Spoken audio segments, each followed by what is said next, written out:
Ano to? Palora din? Ano yung isa? Orange giant. Orange giant. Tapos ito, orange giant din. Dalawang palora. Tapos, Yan isa, ano yan, yung what's this? that's Moroccan red. Moroccan red. Okay, fine.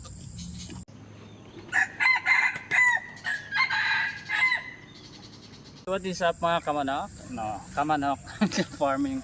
Buga ng adlaw. Alright, so this is Pong of Goodness Bugana Farm, guys. Alright, so today we will be planting our new varieties of dragon fruit. We have Ecuador Palora, Orange Giant, and one more Palora here. And also a Moroccan Red from it's a free cutting from Victoria's Farm. So we will be transplanting them. So yan ba? we will be adding new variety from our for our dito, dragon fruit. So we will do first the Moroccan red. Okay, we have existing, So growing, existing ones here. alive, and soon fruitful. Char. Yeah, we're not expecting these ones to be fruiting right away this year, but hoping maybe next year they will have more fruits to taste.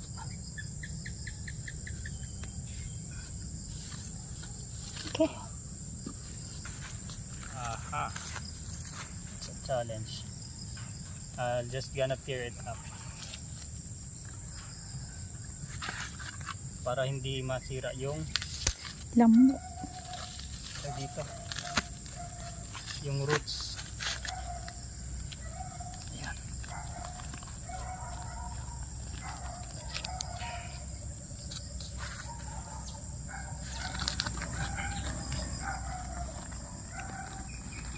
Ayan.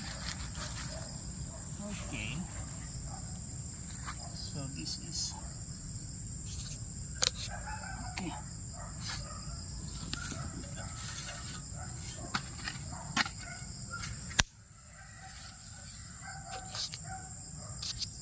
Kailangan ko itong laliman ko ng konti.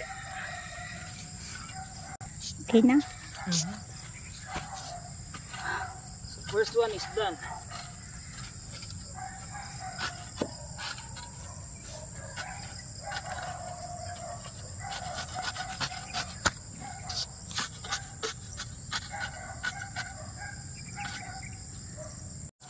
Bukas na lang muna.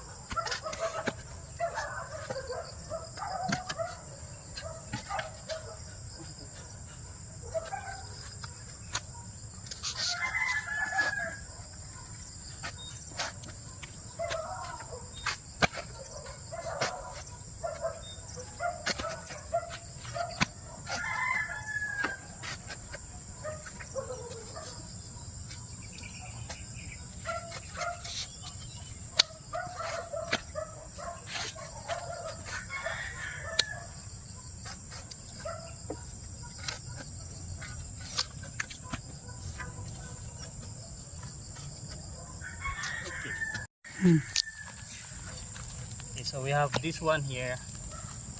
This is a Palora, Ecuador Palora. Right, so this one we have it planted to root last year. So matagal, actually matagal mag-grow yung Ecuador Palora. Napaka-slow ano niya, yung growth.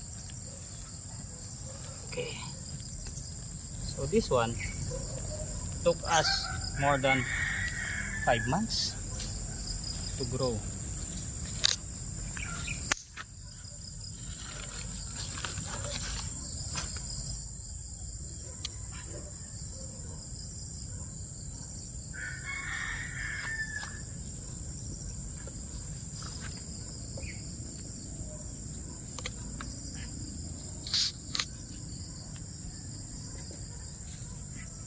Ayusin na lang natin bukas yung trellis.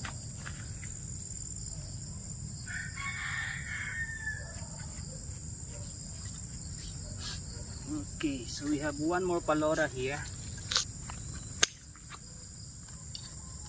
Sorry mami. Please endure the lamok. Okay, so this is another palora, grafted one from Victoria Farm.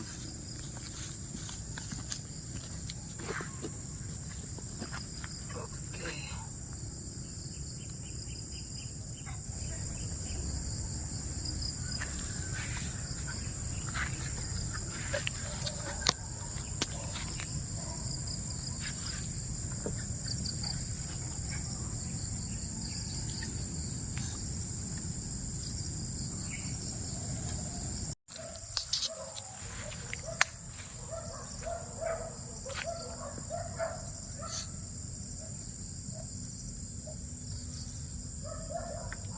Alright, so that's it, pansit, for our transplanting of our 4 additional varieties here in the farm. So this is Pong once again of Butnes Bugana Farm. Thank you for watching. Bye bye.